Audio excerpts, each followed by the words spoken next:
Bentornati a EU Factor, il nostro appuntamento settimanale con le politiche europee di coesione. Dato che il nostro primo anno di progetto assieme volge al termine, completiamo il giro delle presentazioni di coloro che, partner del progetto, ci hanno aiutati a confezionare questi appuntamenti importanti di informazione sulle politiche europee, dalle pillole alle storie di coesione, contenuti radiofonici e anche testuali che potete trovare sul nostro sito eufactor.it e sui nostri canali social. Vi abbiamo presentato il nostro committente, cioè il mondo cooperativo, vi abbiamo presentato Studio Sunset, che ha firmato tra le altre cose la penultima storia di coesione, quella del teatro di Mora di Mondaino all'Arboreto, e ora vi presentiamo altri due partner importanti che hanno aiutato a dare EU Factor intanto uno stile e poi anche un'identità attraverso il logo e attraverso tutta un'altra serie di punti di riferimento che ci hanno accompagnati per tutta la nostra produzione. Cominciamo con Serenella Vasini, direttrice di Coperdiem. Ciao, bentrovata.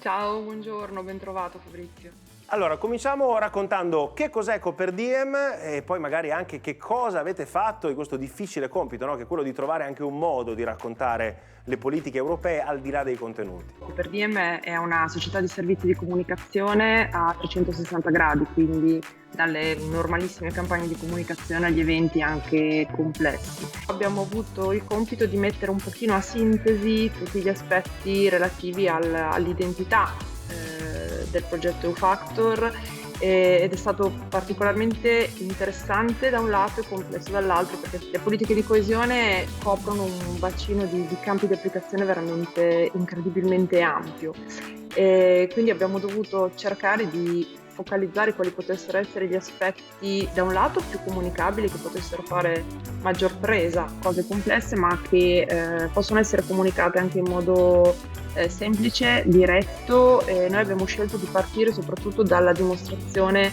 pratica delle applicazioni di questi fondi per far vedere appunto che si tratta in realtà di strumenti estremamente duttili e che sono stati utilizzati per cose che in realtà viviamo quotidianamente. Ecco, da questo punto di vista immaginiamo che già prima di EU Factor il vostro rapporto con le politiche europee fosse in qualche modo già ben instradato e anche ricco. Sì, fortunatamente frequentiamo, per così dire, le politiche europee. Abbiamo avuto anche la fortuna e il privilegio di collaborare a moltissimi progetti dell'Unione Europea, sempre con il ruolo di comunicatori, cioè di cercare il miglior modo di comunicare i diversi progetti che insistono sulle diverse aree economiche e non solo della vita e del tessuto economico italiano. E di questo contributo di esperienza naturalmente vi ringraziamo. Allora, ringraziamo Serenella Vasini di Coperdiem e andiamo a scoprire qualche dettaglio in più su quella che è la veste grafica del progetto EU Factor, incluso il bel logo che potete vedere alle mie spalle. I segreti grafici del progetto EU Factor ce li racconta Simone Dall'Agata, Art Director di Tutti Frutti. Ben trovato. Buongiorno a tutti. Ti chiedo di raccontarci come è nato questo logo e in recepimento di quali capisaldi della comunicazione che poi abbiamo cercato di fare su indicazione europea. La prima parte di questo progetto è stata quella appunto di pensare a un'immagine e a un tono di comunicazione che rispecchiasse i valori e i messaggi che avrebbero contraddistinto EU Factor, quindi inclusività, condivisione, integrazione e collaborazione. Una volta terminata la fase creativa, quindi una volta terminato il logo, stabiliti i colori, stabilito il font che è stato utilizzato, il primo naturale sviluppo è stato il sito internet, pensato per essere di facile fruizione e immediatamente intuitivo. La forza del sito internet doveva essere nella partecipazione e nell'impegno che doveva essere messo per renderlo un sito mai statico, doveva essere un sito vivo, un sito partecipativo.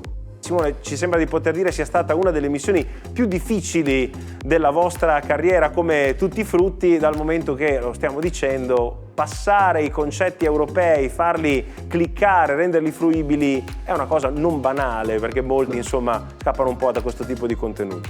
Assolutamente, è una cosa non banale, anzi l'obiettivo di questo logo era proprio far capire quale fosse l'utilità e i vantaggi di essere comunque parte di una comunità. Questa immagine che è cresciuta secondo me assieme agli stessi utenti con coinvolgimento, inclusione, partecipazione È un logo vivo per un messaggio altrettanto vivo e dinamico. E allora, ringraziando Simone Dall'Agata, art director di Tutti Frutti, andiamo a goderci quel logo vivo in movimento, come sempre accade in apertura delle nostre storie di coesione. L'ultima pubblicata sul sito eufactor.it è quella che abbiamo realizzato a Gorizia e Nova Gorica, due comuni, uno italiano e uno sloveno, che ormai da più di 10 anni fanno assieme i progetti europei, condividendo obiettivi e risorse, e si preparano nel 2025 a condividere anche il ruolo di città europea della cultura.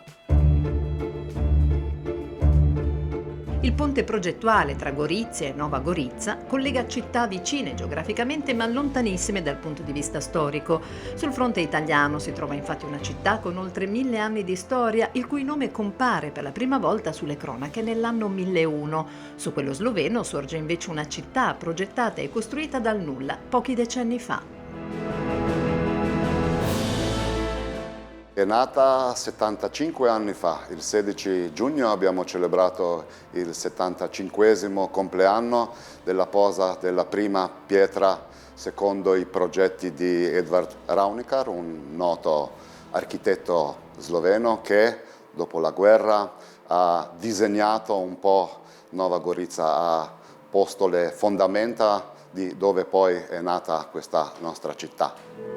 Abbiamo trovato un comune accordo con le municipalità che sono nostri gemelli da questa parte e dall'altra parte del confine e stiamo cercando di valorizzare quello che ci rende unici.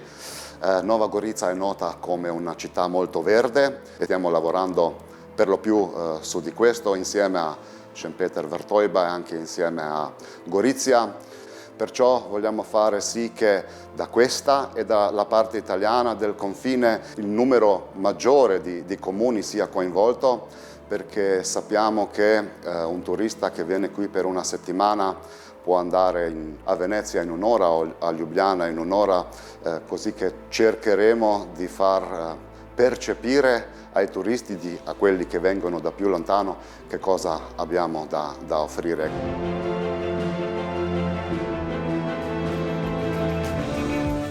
Gorizia Nova Gorica, la nostra ultima storia di coesione con l'immancabile logo di Eufactor, realizzato con la collaborazione, questo progetto dei nostri partner Tutti Frutti e Coperdiem. Il logo è anche sulla tazza che il conduttore non può non avere, come da antica tradizione televisiva. La pillola di coesione termina qui, ma vi diamo appuntamento alla prossima settimana.